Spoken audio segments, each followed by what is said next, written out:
સુરતના વેડ દરવાજા વિસ્તારમાં આવેલું નાસિરનગર અત્યારે એક માત્ર ભૌગોલિક વિસ્તાર નથી રહ્યો, પરંતુ એક કાયદાકીય લડત અને જે માનવીય સંવેદના અને બંધારણના અધિકારોનો એક મોટો સવાલ બનીને સામે આવ્યું છે.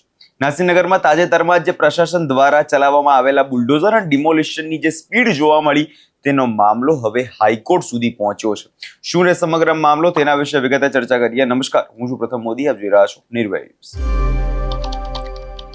સુરત નાસિરનગર ડિમોલિશન મામલે હવે એક મોટો કાનૂની વળાંક સામે આવી ગયો છે. વર્ષોથી ત્યાં વસવાટ કરતા પરિવારો વતી જે શેખ હુસેન અજીઝ નામના સ્થાનિક રહેવાસીએ માનનીય ગુજરાત હાઈકોર્ટ અને એક મહત્વપૂર્ણ પિટિશન ત્યાં દાખલ કરી છે.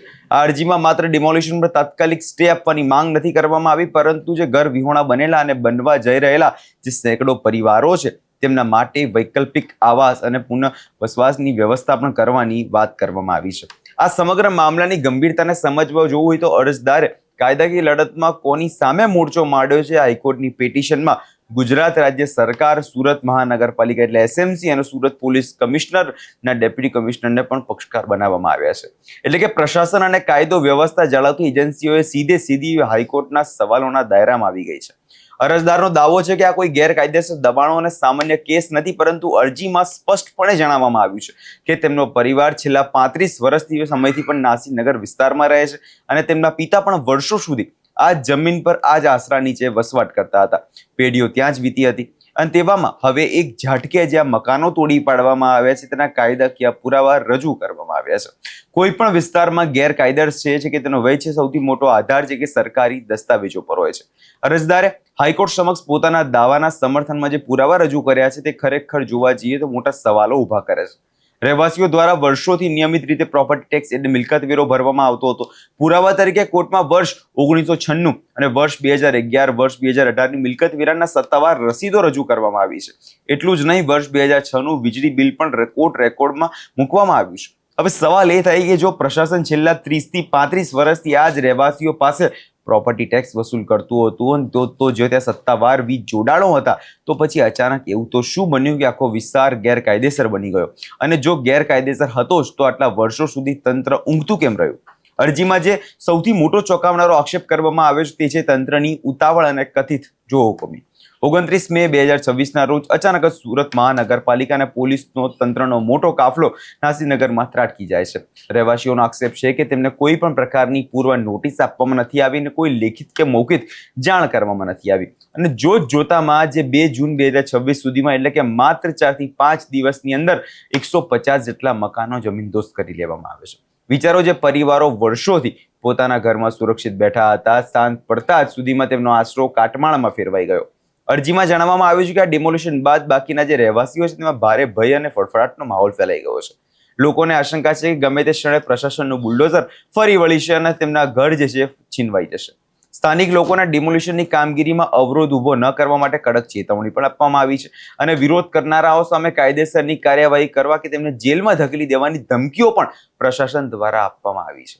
નાસિરનગરમાં 250 થી વધુ પરિવારો વસવાટ કરે છે અને જો આ ડિમોલિશનની પ્રક્રિયા આમ જ ચાલુ રહેશે તો સેંકડો મહિલાઓ, બાળકો અને વડીલો ખુલ્લા આકાશ નીચે આવી જશે. અરજદારે આ લડતમાં બંધારણીય હકો સાથે જોડીને નોટિસ આપ્યા વિના પણ પક્ષ રાખવાની અને કે સાંભળવાની તક આપ્યા વિના કરવામાં આવેલી છે. એક પક્ષીય કાર્યવાહી કુદરતી ન્યાયના સિદ્ધાંતો અને બંધારણીય અધિકારોનું સીધું અહીંયા ઉલ્લંઘન થયું છે તેવું કહેવું છે. હવે સૌપ્રથમ સાંભળી લઈએ કે વકીલનું આ વિષયમાં વધુમાં શું કહેવું છે.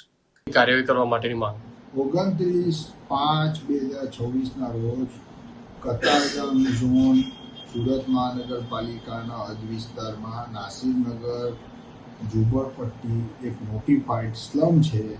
ત્યાં સુરત મ્યુનિસિપલ કોર્પોરેશન પોલીસ બંદોબસ્ત સાથે આવે છે, પોતાના ઇક્વિપમેન્ટ્સ લાવે છે, મશીનરી લાવે છે અને કોઈ કહે છે કે 100, કોઈ કહે છે 150, કોઈ કહે છે 200. એ સર્વે પછી ખબર પડશે.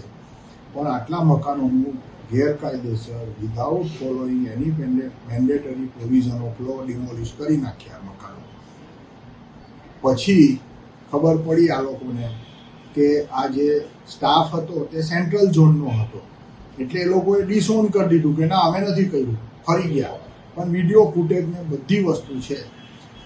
એટલે જે બાકીના મકાન જે બચી ગયા છે એમાંથી એક પિટિશનર વતીને પિટિશન ફાઇલ કરી છે નામદાર ગુજરાત હાઈકોર્ટમાં અને દાદ એવી માંગી છે કે without following procedure of law mandatory એનું ડિમોલિશન કરવું નહીં અને અમને મનાઈ હુકમ આપવો, વત્તા જે ગેરકાયદેસર રીતે મકાનો તોડી પાડ્યા છે એના માટે સુરતની ચીફ જ્યુડિશિયલ મેજિસ્ટ્રેટ સાહેબની કોર્ટમાં એક ફોજદારી અરજી અમે કરીને એફઆઈઆર રજીસ્ટર કરાવવા માટેની દાદ માંગીશું.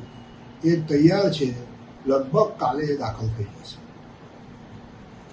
હવે આ મામલે તમે વકીલને સાંભળ્યા અને જે પ્રકારે હવે આખી આ કાનૂની લડત જે લડવા જઈ રહી છે તેમાં જોવાનું એ રહેશે કે ખરેખરમાં આની અંદર પ્રશાસન ખોટું છે કે તે ઘરો બધા ગેરકાયદેસર છે. આ વિષયમાં તમારો શું અભિપ્રાય છે અમને કમેન્ટ કરી ચોક્કસથી જણાવજો. અને અમારી ચેનલ નિર્ભય ન્યૂઝને લાઇક, શેર અને સબસ્ક્રાઇબ કરવાનું ભૂલશો નહીં.